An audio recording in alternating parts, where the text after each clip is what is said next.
Vamos a ir con entonces nuestra invitada. Empecemos. Repito, me quedé escuchándola el otro día y que tuvimos la oportunidad de conversar con ella y realmente es muy conocedora de esta materia y la domina eh, realmente con mucha conocimiento y soltura. Así que empecemos, don Alcides Montilla, las preguntas para la tanatopracta que está con nosotros.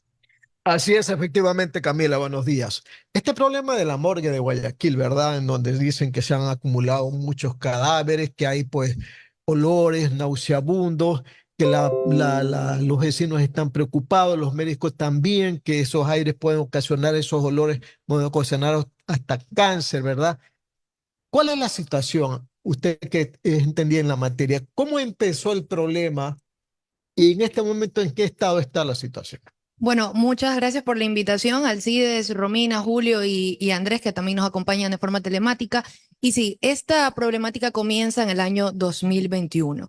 Después de una pandemia, las autoridades no sabían cómo reaccionar y sobre esto empieza el tema de las muertes violentas. Hay un alza en muertes violentas.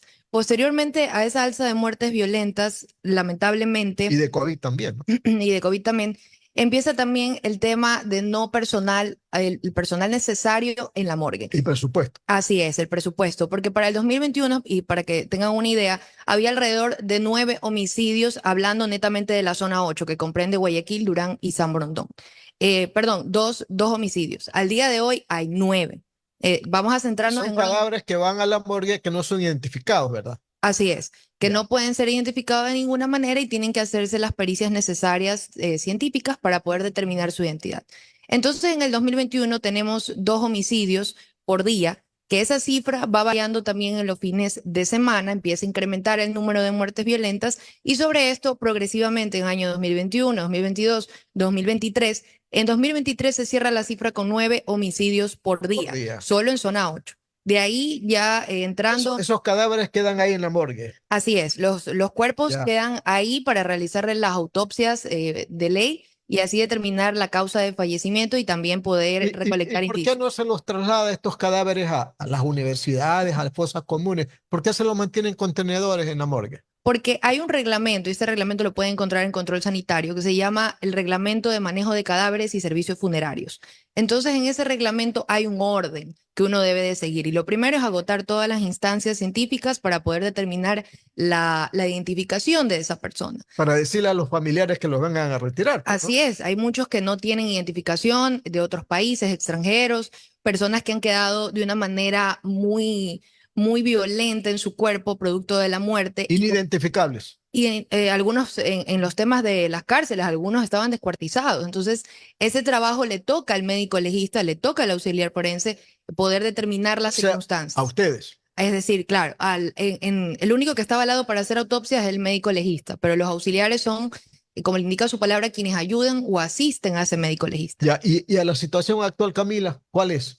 La situación actual es que no hay personal. Para que se dé una idea, en el 2022 había alrededor de 5 médicos legistas y se pidió que por favor, ya empezó la alza de muertes violentas, que ingresen más médicos. No se dio.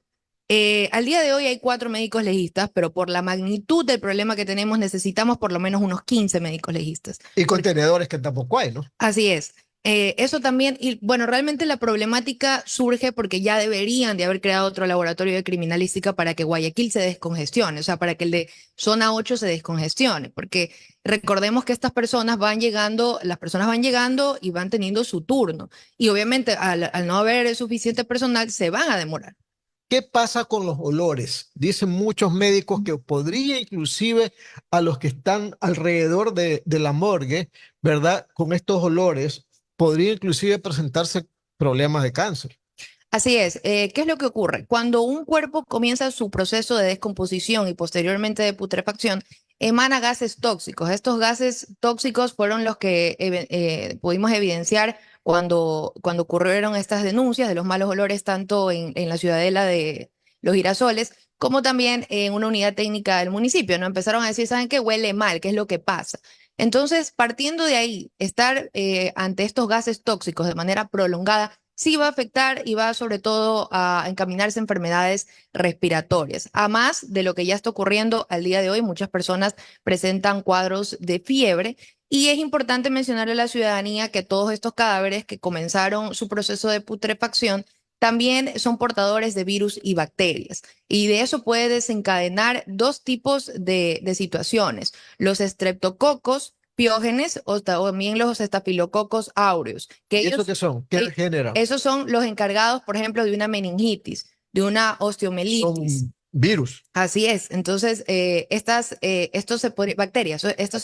se podría decir que pueden desencadenar más adelante enfermedades también de la piel, neumonía, etcétera. Entonces, es preocupante la situación que vive Guayaquil. Correcto, 9 de la mañana, 26 minutos, Radio Atalaya y su programa de opinión política, punto de vista. Estamos dialogando con Camila Piedrahita, auxiliar forense y Tanatopraxia.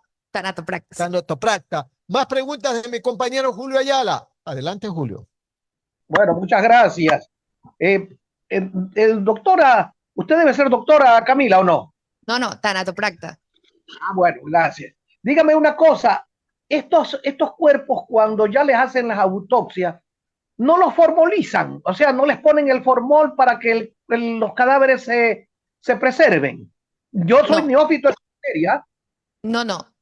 La morgue solamente está destinada para poder investigar la causa del fallecimiento de esta persona. Entonces, la morgue no se encarga de eso. Los que se encargan de eso son los embalsamadores de cadáveres. Eso se hace y se realiza en un laboratorio de tanatopraxia en las funerarias. Eso es parte del servicio funerario. Pero y todos estos cadáveres, por ejemplo, pregunto yo, esos descuartizados, esos no van a ir pues a una funeraria para que los formalicen, pues no.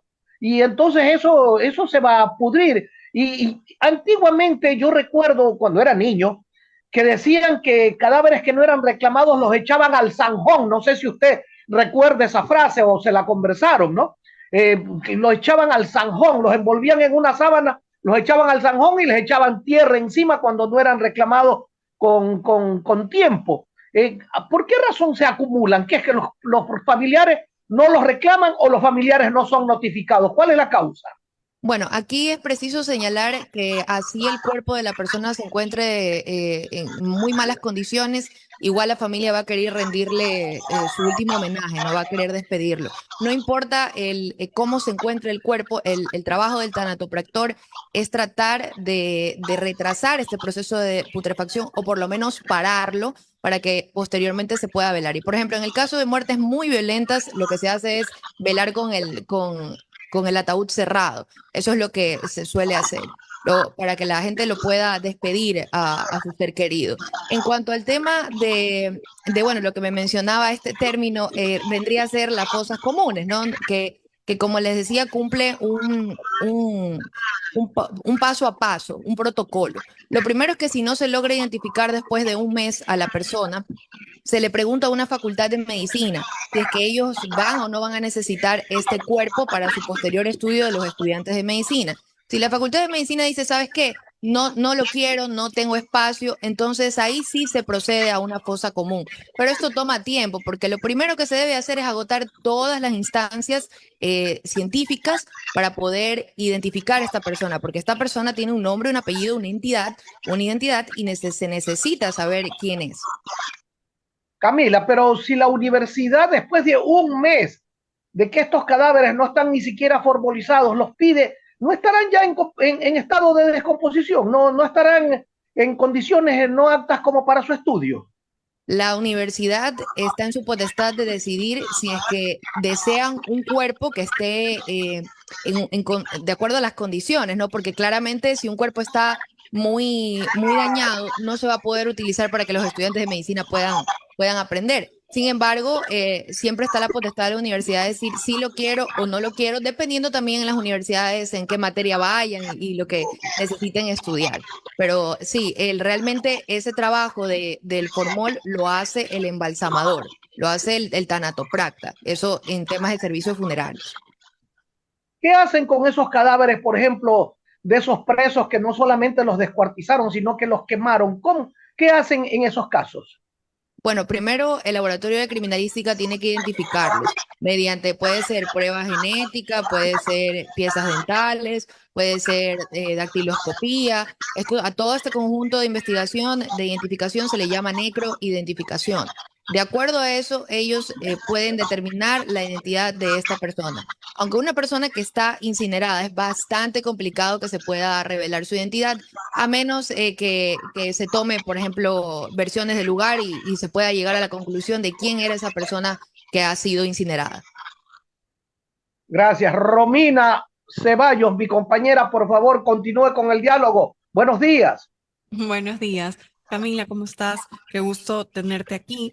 Y escuchando un poco lo que estabas comentando, creo que en el año 2020, que hubo el tema de la pandemia, ya hubo muchos problemas en este aspecto. Han pasado 4 años y vemos que no se ha aprendido nada justamente de lo que nos pasó en el 2020.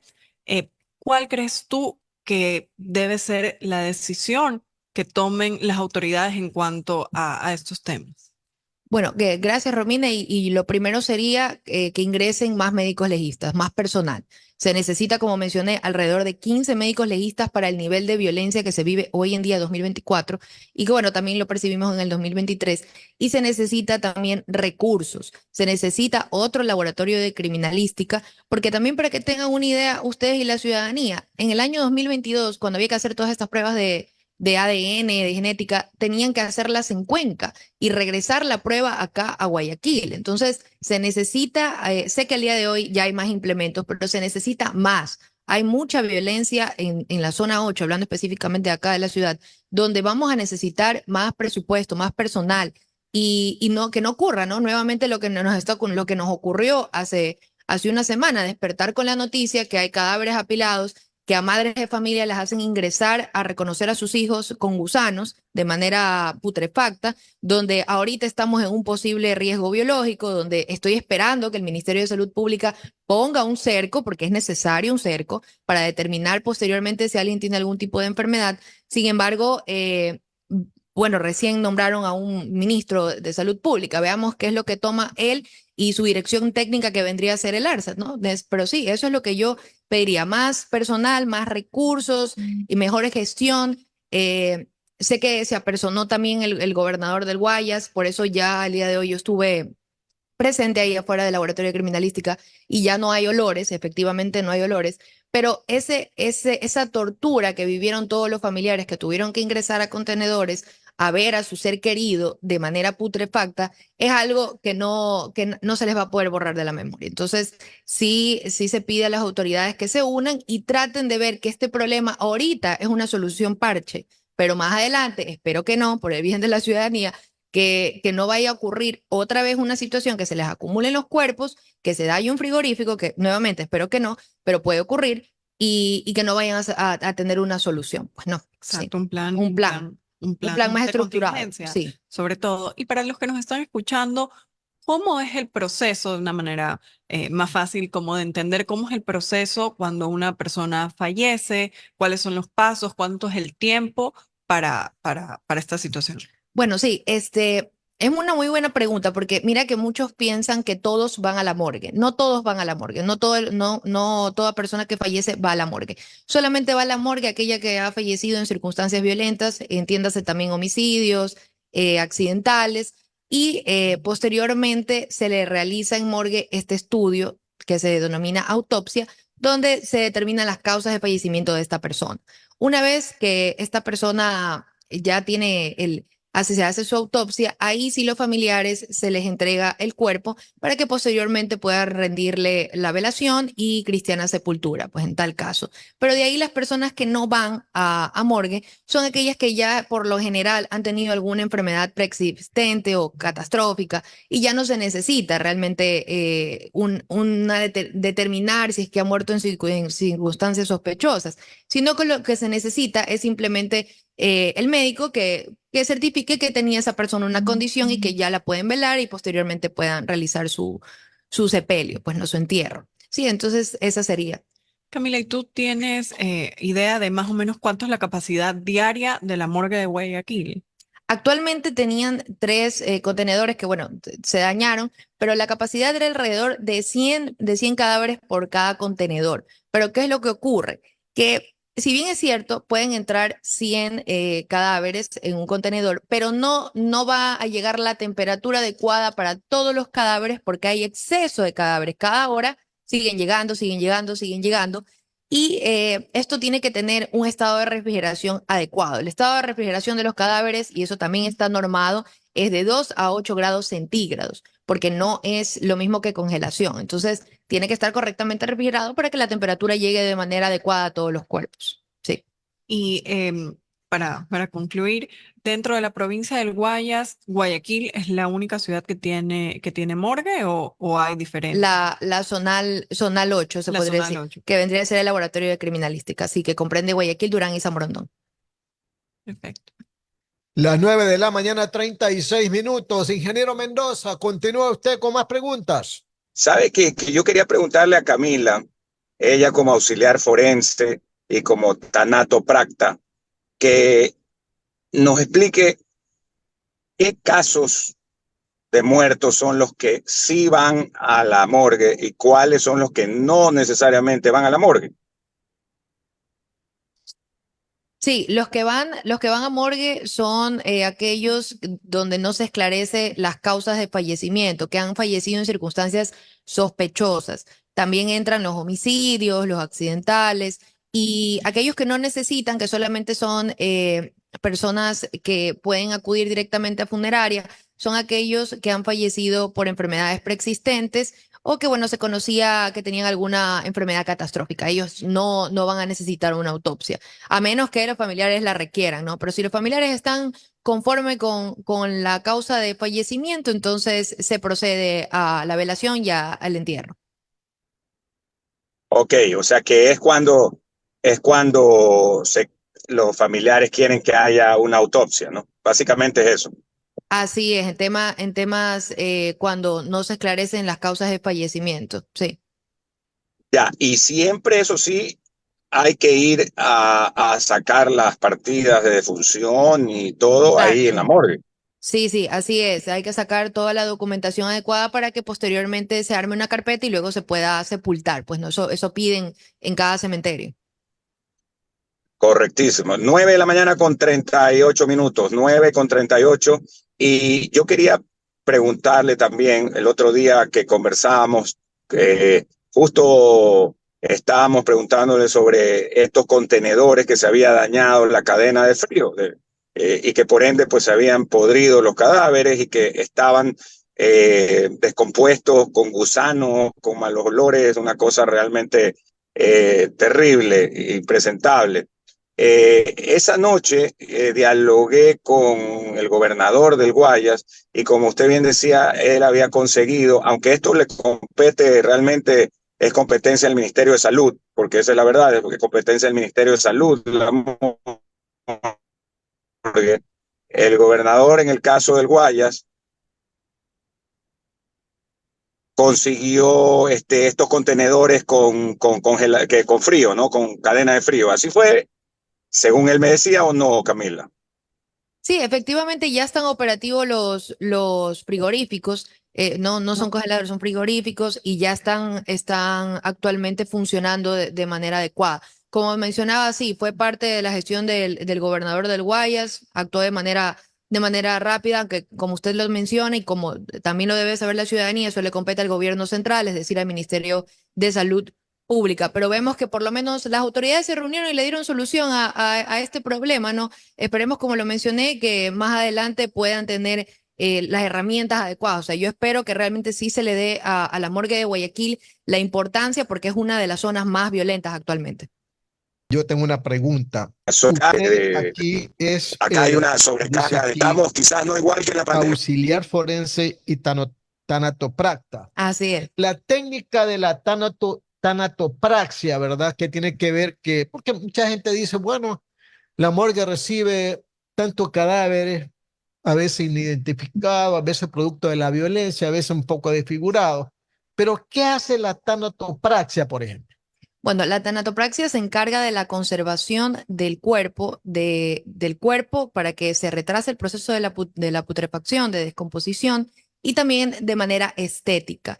Nosotros Para le, efectos del de la sepelio, velación, ¿no? sí, Ya. para que posteriormente llegue a la velación y luego a su entierro. Así es. ¿Qué nomás se hace ahí, por ejemplo? Bueno, en un embalsamamiento lo que se hace es ingresar al cuerpo del fallecido, químicos biocidas. Estos químicos biocidas hacen que se pare o se paralice en ese momento el proceso de putrefacción, que para mencionarles, el proceso de descomposición del cuerpo comienza desde el minuto 1 que la persona fallece. Entonces, para que se pueda retrasar ese proceso, nosotros ingresamos químicos biocidas mediante diferentes arterias y así la persona luego tiene esta apariencia como que estuviera dormidito, que es lo que comúnmente conocemos, ¿no? Que uno dice, bueno, yo vi a esta persona fallecida, parece que está dormidita. Hacemos un trabajo bastante minucioso para que el ser querido se lleve esa última apariencia de su allegado de la mejor manera, pues no, porque hay muchas veces violencia ejercida en los cadáveres y hay que tratar de por lo menos hacer que guarden un buen recuerdo. Eso ¿Hay algún tiempo entre la muerte y el momento que ustedes actúan para un poco reconfigurar el cadáver para que se vea bien ante los demás, ¿verdad? ¿Hay algún tiempo o usted cree que pasado cierto tiempo ya no se puede hacer absolutamente nada con el cadáver? sí se puede hacer, pero depende mucho del caso. Por ejemplo, el rigor mortis, que es la rigidez muscular, vendría a ser como que la contracción de los músculos como quedan la hora del fallecimiento. Y a veces la persona está muy rígida y para eso hay que ingresar químicos, biocidas y también hay que masajear para que la persona pueda volver a tomar una apariencia neutra, vamos a decirlo de esa manera. Pero cuando son casos de violencia, de mucha violencia, hay que hacer todo un trabajo de reconstrucción facial y eso se hace con un kit de tanatopraxia. En este kit hay ceras moldeables con el que, por ejemplo, si una persona tiene alguna herida en el rostro, se pueda rellenar y puedas volver a presentar rostro que sea acorde a como era en vida, vamos a decirlo de esa manera. En el caso de su especialidad, ¿se necesita de conocimientos de medicina forense? Sí, de hecho, aquí en el país, para contarles un poco, para uno ser, primero uno es auxiliar forense y después de que se otorgan la calidad de auxiliar forense, tienen que pasar 2 años dentro de un servicio funerario embalsamando cadáveres para posteriormente hacer un examen a nivel técnico y que te certifiquen como tanatopracta. El tanatopractor tiene al día de hoy, bajo la Secretaría de Cualificaciones, un código tal cual el médico. Entonces nosotros, por ejemplo, firmamos, los tanatopractores, firmamos y tenemos abajo un código de registro que nos avala para poder embalsamar cadáveres. ¿Y usted se queda como auxiliar forense o quiere ser médico forense? No, yo me quedo como auxiliar forense, a mí me gusta mucho la tanatopraxia. El médico legista es bastante complicado el tema, porque el médico legista tiene que un poco más estar, si bien es cierto, uno está presenciando la violencia, pero es la presencia en primera fila, vamos a decirlo de esa manera. Entonces sí, sí, para la preparación para médico legista es complicada. Aparte también que acá en el país actualmente no hay ningún tipo de maestrías de medicina legal. Y eso también es otro tema que, por ejemplo, en el 2022, en una conferencia iberoamericana que hubo acá en la ciudad de Guayaquil, en el centro, una sala de la UES, y vinieron de otros países. Y también vino un delegado de la Cruz Roja y de las Naciones Unidas. Y nos estaban comentando que acá en el país hay que implementar este tema de las maestrías de medicina legal para tener un mejor manejo del laboratorio de criminalística y también del Servicio Nacional de Ciencias Forenses. Las 9 de la mañana, 45 minutos. Estamos dialogando con Camila Piedrahita. No sé si Julio, no lo veo en pantalla, pero Julio, pues, por favor, con más preguntas. Sí, gracias. Camila, a propósito de esto, eh, ¿cómo es que hay médicos legistas? ¿De dónde surgen? ¿Quién les dio ese título de médicos legistas? ¿Cómo lo obtuvieron? El médico legista, de lo que tengo entendido, bueno, primero tiene que ser un médico general, tiene una preparación, si mal no estoy, creo que es de 6 años, y posteriormente, digamos que hacen esta especialidad en el camino. En el camino se van un poco inclinando hacia esa línea, y me imagino también que han de haber realizado este tipo de especializaciones fuera del país, a lo mejor en España, en algún otro país donde sí tienen esta especialidad y la enseñan muy bien. Hace un momento le pregunté a qué se debe la acumulación de cadáveres. La pregunta va porque no sé si es que los familiares no los retiran o la morgue no los entrega. ¿Cuál es el problema de que se acumulen en esas enormes cantidades? Bueno, realmente es la falta de personal, porque si hay muchos cadáveres y van ingresando más cadáveres y estos cadáveres que están ingresados no se pueden identificar, hace que el sistema colapse, ¿no? Entonces, ¿por qué? La pregunta de la ciudadanía también es, ¿pero por qué se demoran tanto? Y es porque primero hay que agotar todas las instancias médico-científicas para poder determinar esa identidad. Entenderá que también hay personas que, bueno, que ya cometieron el producto de putrefacción o el tema de los contenedores dañados. Entonces, mientras no se establezca primero la identidad de esta persona, no se lo puede entregar. Mientras no se realicen todas las autopsias pertinentes del caso, no se puede entregar a la persona, a su familiar. Ahora, obviamente hay otro tema. Hay personas que no tienen, que se les ha hecho todos el tema de métodos científicos para establecer su identidad y todavía no la logran encontrar. Como mencioné, se puede ser el caso de los extranjeros, porque los extranjeros no constan en una base de datos de acá del país, que por ejemplo, temas de dactiloscopía, de huellas digitales, no constan. Entonces se hace la labor más complicada para los forenses. Doña Romina Ceballos. Camila, ¿y cuánto es el tiempo que está establecido para identificación de cadáveres? O sea, ¿cuánto es el tiempo máximo que puede estar un cadáver en la morgue si nadie lo identifica? Bueno, el tema tiene que ver mucho a nivel administrativo, porque es mucho en lo que demoran pruebas genéticas, en lo que demora dactiloscopía, en lo que demora odontología, si es que forense, si es que fuera necesario. Entonces, depende de cuánto demoren, de ahí debe pasar que diga esta entidad, ¿sabes qué? No le encontramos ningún tipo de identificación, esperemos un mes más y a partir de ese mes ahí recién vamos a la Facultad de Medicina. Y posteriormente, si la Facultad de Medicina te dice, ¿sabes qué? Yo no quiero el cuerpo, entonces ahí sí podemos hablar de una inhumación, que para que tengan una idea, se destina alrededor del 3% de los espacios de los cementerios aquí en el país para estos cuerpos que lamentablemente no han sido identificados, pues no hay que van a estas fosas comunes. Pero tal vez la entidad competente, tal vez si fija tiempos, va a poder tener un mejor manejo administrativo justamente en estos momentos de crisis, ¿no? Eso sería lo adecuado, que diga, bueno, ¿saben qué? En tema administrativo no te demores tanto porque yo necesito seguir, pero lamentablemente no le han dado la importancia al tema. Yo, desde que me gradué, yo vi la problemática que había en el tema de la hora de la muerte y lamentablemente al día de hoy ha saltado, pues no ya por la noticia, el tema de los olores, pero de ahí es un tema que sí se ha pedido más agilidad, porque cuando uno pierde un ser querido, es un hecho desgarrador.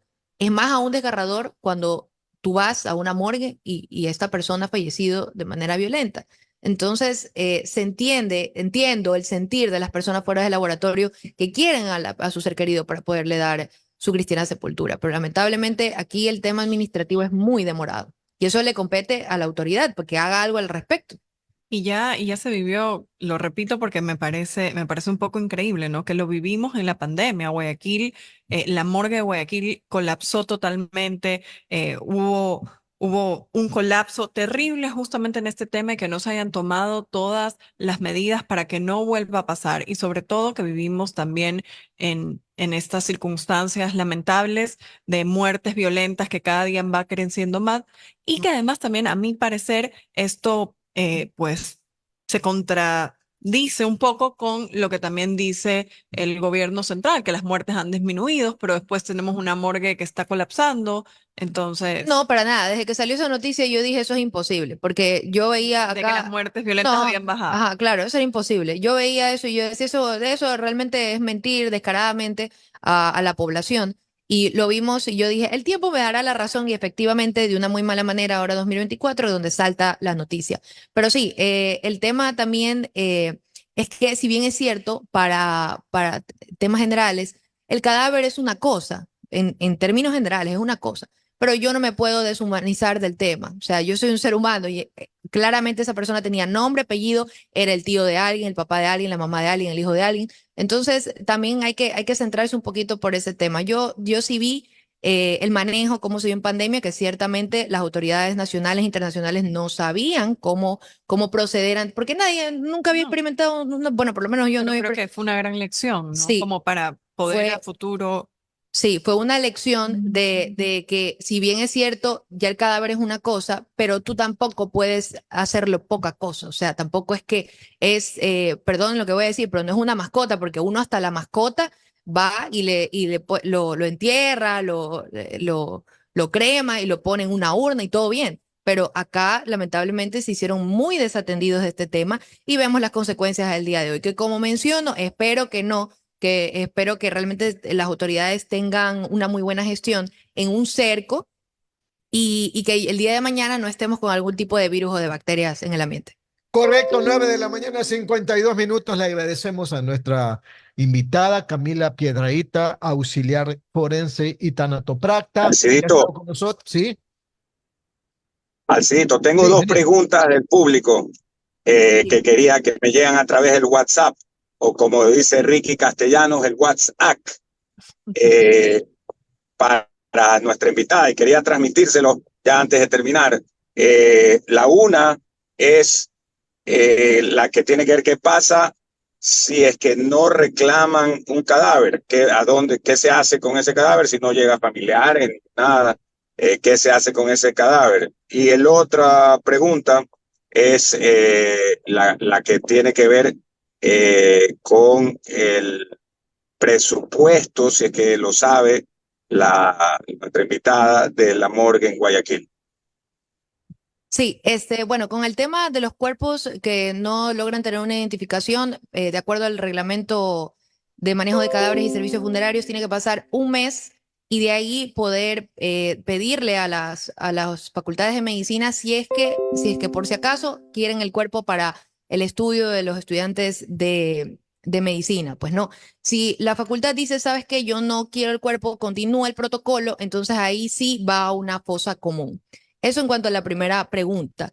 En cuanto al tema de la segunda pregunta, en el 2022, como mencioné, hubo aquí digamos como una conferencia, una reunión a nivel iberoamericano.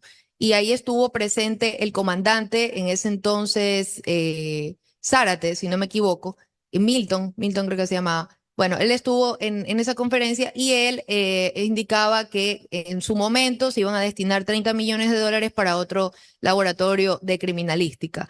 Eso no pasó, eso no ocurrió, estoy hablando del año 2022. Al día de hoy no manejo los montos exactos del presupuesto, pero de lo que puedo evidenciar, a lo mejor no hay el adecuado para poder tener los laboratorios equipados. Ok, o sea que no se consiguió un aumento como era lo deseable. Y bueno, sí han aumentado el número de muertes violentas. Ese es el gran problema. El presupuesto no aumenta, pero sí aumenta la cantidad de trabajo y la cantidad de muertos, producto justamente de asesinatos y demás.